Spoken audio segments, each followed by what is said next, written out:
Serial सरू के आने वाले अपकमिंग ट्रैक में अब सरू के साथ होने वाला है फिर से बहुत बड़ा कांड। तो जहां एक तरफ अनिका ने तेल डाल दिया था फर्श पे कि सरू गिर जाए, तो दोस्तों सरू गिर जाती है, लेकिन तुरंत ही वेद उसका हाथ पकड़ के उसे बचा लेता है।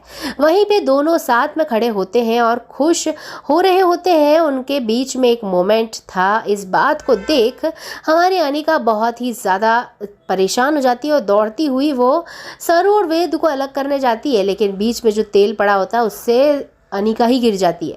यानी अनिका के बिछाए जाल में अनिका खुद गिर जाती है। ये चीज़ तो हो जाती है, लेकिन दूसरी तरफ जब पूजा होने वाली होती है तो पूजा में चंदन की जो थाली है वो मंगवाई जाती है सरू से। तो सरू चंदन लेकर जा रही होती है तो कामिनी ने सरू के पैर में अटकला मार देती है और सरू गिर जाती है। सरू के गिरने से सरू के हाथ में जो चंदन का लेप होता है वो शिवलिंग पर जाकर टकरा जाता है। यानी शिव जी का अभिषेक हो जाता है सरू के हाथ से। शिव जी का अभिषेक सरू के हाथ से जैसे ही होता है वैसे ही पंडित जी कहते हैं कि अब ये तो जो भी किसी भी सर्कमस्टेंसेस में हुआ है, लेकिन सरू के हाथों से ही शिव जी का अभिषेक हुआ है चंदन का।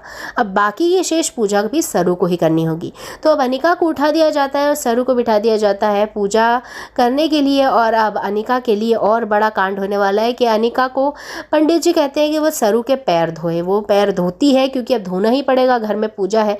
ये करते करते अनिका वैसे ही बहुत ज़्यादा गुस्सा होती है और वो नए प्लान्स बनाती है सरू को और फॉलोअप करने के।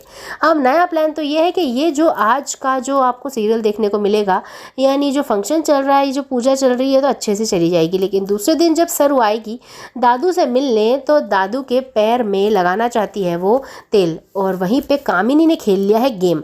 कामिनी एक ऐसा तेल लेकर आई है जिससे तेल को लगाने से तेल में इंसान के हाथ पैर में जलन होने लग जाती है और लाल घाव हो जाते हैं।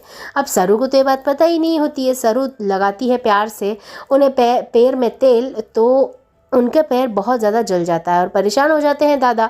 अब इसी बात पे जैसे ही अन्नपूर्णा आती है वो बहुत ज़्यादा डर जाती है कि क्या हो गया है उसके पति को। और कामिनी आती है और कहती है ये सरू ने जाने कौन सा देहाती तेल लाके इनको लगा दिया है, इनसे देखो इनके पैर जल गए हैं। अब दादी तो यानी अन्नपूर्णा देवी तो बहुत गुस्सा हो जाती सरू पे और उसे घर से बाहर निकाल देती। लेकिन ये सच बहुत जल्द ही वेद लेकर आएगा बाहर के सरू ने नहीं, अनिका ने ये कांड किया था। तो देखते रहिए।